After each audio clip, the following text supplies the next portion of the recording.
Queridos irmãos e irmãs, nós estamos celebrando em comunhão com toda a igreja o mistério da encarnação do Verbo, a solenidade da anunciação de Nossa Senhora, do Senhor, a anunciação do anjo a Nossa Senhora.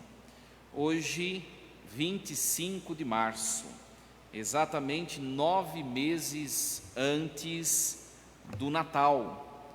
Hoje é o dia do sim de Maria. Hoje é o dia em que Maria se tornou grávida. O Verbo, o Deus eterno, começou a habitar em seu ventre e assumiu a carne humana. É o dia da alegria, hoje, 25 de março. Nós celebramos o mistério da encarnação, no qual se inicia a salvação humana por meio da vinda do Verbo, do Filho de Deus. Então, nós vamos acompanhar um pouquinho este evangelho. Começa da seguinte forma: o anjo Gabriel foi enviado por Deus à Galileia, lá em Nazaré, à Virgem Maria. Então, essa parte é muito importante. O anjo Gabriel, na hierarquia angélica, é um arcanjo, um anjo grandioso, né? E é muito interessante que quando este anjo grandioso, esse grande anjo em atributo, quando ele chega diante desta pequena jovem, o anjo como que se prostra diante dela. Ave cheia de graça. O anjo reconhece que Maria é mais plena em graça do que ele. Para nós percebermos a grandiosidade da Mãe de Deus, um anjo tão grandioso diante daquela frágil garotinha de aproximadamente 13, 14 anos, diante dela se prostra e diz: ave cheia de graça. Este cheia, na língua original, no grego, o melhor seria se fosse traduzido como enchida. Ele reconhece que Deus depositou neste ser humano, nesta mulher, nesta garota, uma graça tão abundante como em nenhum outro ser humano antes dela.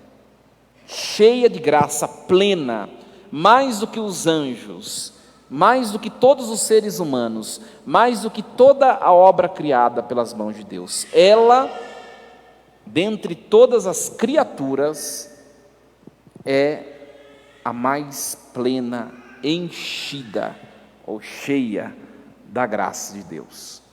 Essa é a primeira parte e a mais importante, porque, e depois em seguida, o texto vai dizer que Maria ficou perturbada com essas palavras, e o anjo diz em seguida: não tenhas medo, né?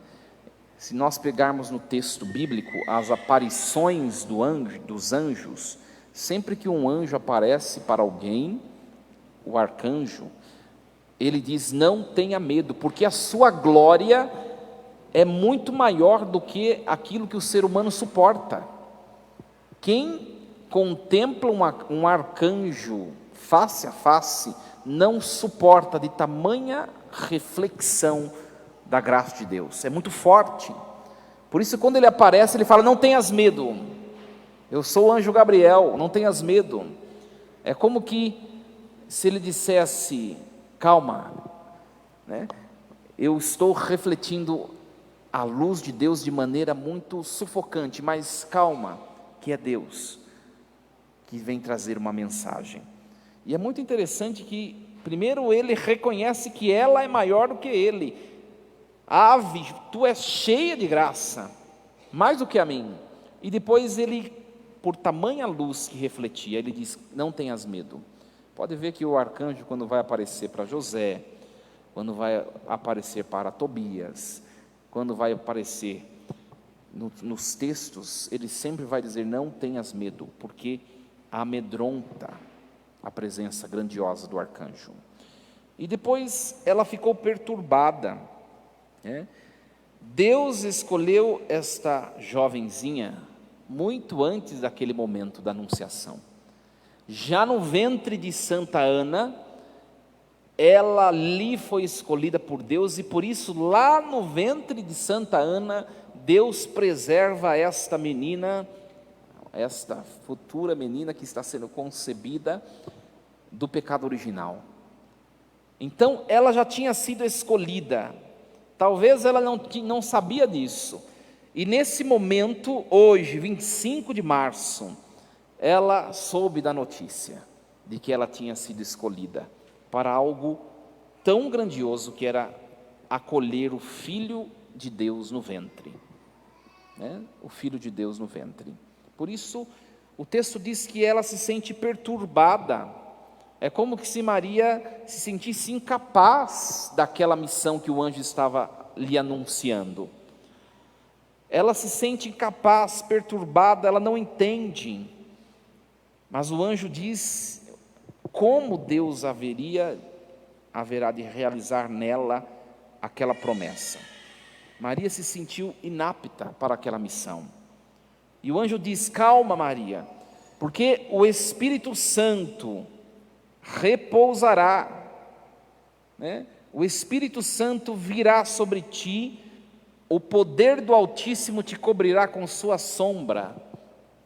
Esta palavra sombra, na língua grega, é a mesma palavra que o evangelista empregou lá na experiência do Monte Tabor, na semana que antecedeu ao domingo passado. A nuvem cobriu eles com sua sombra, e eles se tornaram sonolentos diante da presença de Deus, e tiveram medo, porque Deus se mostrou. Deus haverá de vir e haverá de realizar esta obra de salvação no teu ventre. Então o anjo diz: não tenhas medo, Maria, da missão.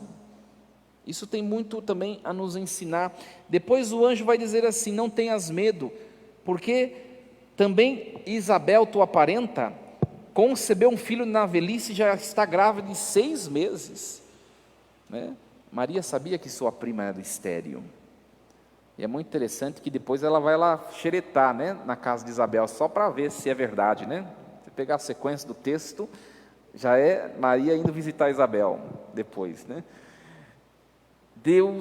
E depois o anjo diz assim: ela concebeu na velhice, já é o 6º mês de gravidez, porque para Deus nada é impossível. É uma palavra muito forte para nós também. Diante dos acontecimentos da nossa vida, quantas vezes nós nos sentimos também pequenos, frágeis, inaptos? Quantas situações da nossa vida que nós já queremos parar no meio do caminho? Quantas situações da vida que a gente já fala: não vai dar certo, e nós nos revestimos de um sentimento negativo, de um desânimo. E essa palavra Deus também repete para nós: calma, talvez para você algo seja impossível, mas para Deus não. Talvez para você algo esteja sem saída, talvez você esteja cansado, talvez você esteja esgotado, talvez você não entenda como vai acontecer, não tem jeito, mas para você pode ser impossível, mas não para Deus, porque Deus não gosta de agir nas possibilidades. Quem age nas possibilidades somos nós. Se fosse para Deus agir nas possibilidades, Ele não seria Deus. Ele é Deus porque Ele gosta de agir no que é impossível. Aí está o atributo da divindade. Ele é Deus porque Ele gosta de trabalhar com o que é dificultoso, com o que é difícil, com o que para nós é impossível, mas para Ele não. Como é possível uma virgem conceber uma criança? E é na impossibilidade que Deus mostra o seu poder. Nós temos hoje, nessa data, meus irmãos, de voltar para trás, tudo que nós vivemos, Quantas vezes, quantas situações na nossa vida que nós não enxergávamos saída, e Deus fez acontecer do jeito dele, mas Ele fez acontecer. Quantas vezes? Nós precisamos aprender a reconhecer o toque de Deus nos acontecimentos da nossa história. Maria não entendeu nada, ela não sabia o que estava por vir. Por isso que depois nós vamos acompanhar o texto.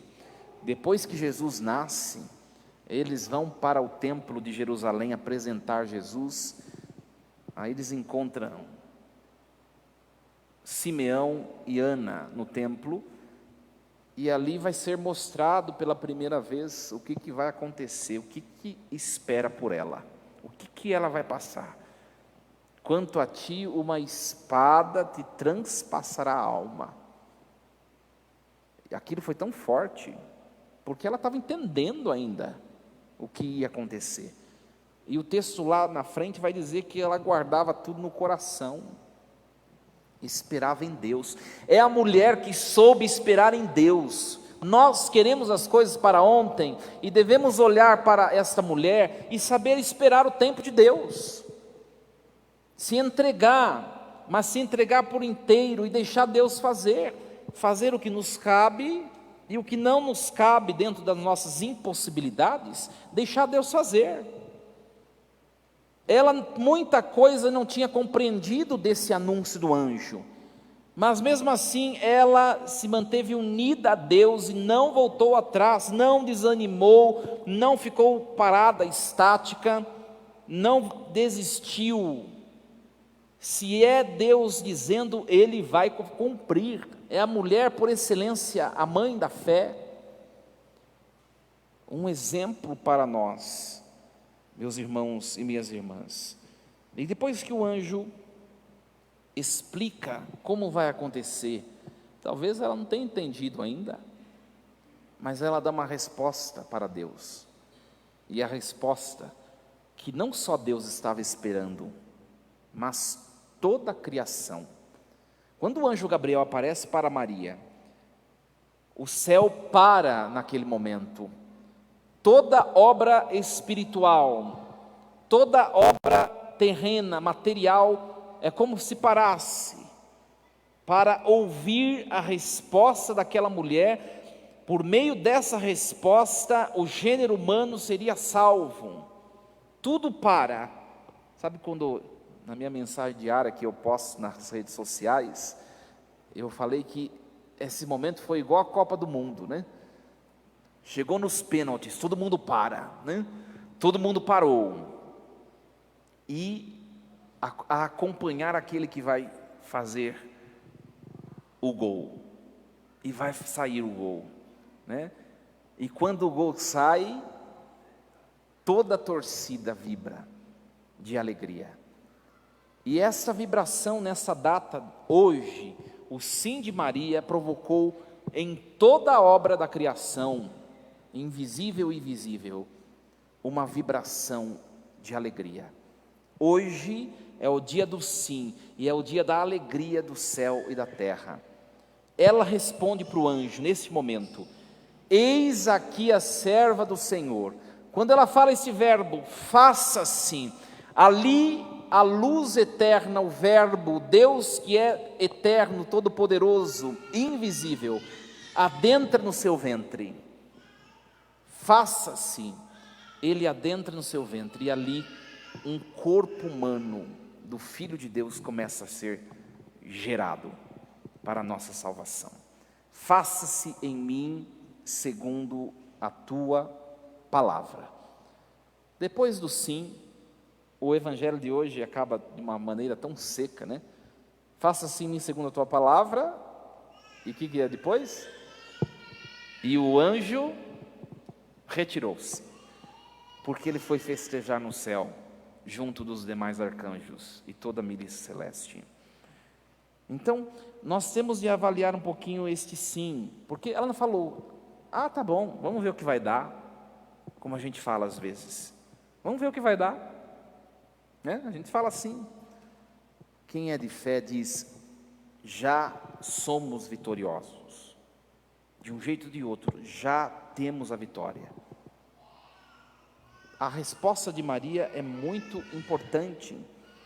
Eis aqui a serva, ou seja, o verbo usado, aliás, o substantivo usado no texto grego é escravidão. Eis aquela que se submete como escrava, ou seja, eis aquela que se despoja, que se prostra, para que o Senhor faça a vontade dEle. E dizer sim a Deus, meus irmãos, é estar na vontade de Deus. Não é entregar e daqui a pouco puxar de novo, como a gente faz. Ai, Senhor, faça a vossa vontade. Ah, mas eu quero desse jeito, desse jeito, desse jeito.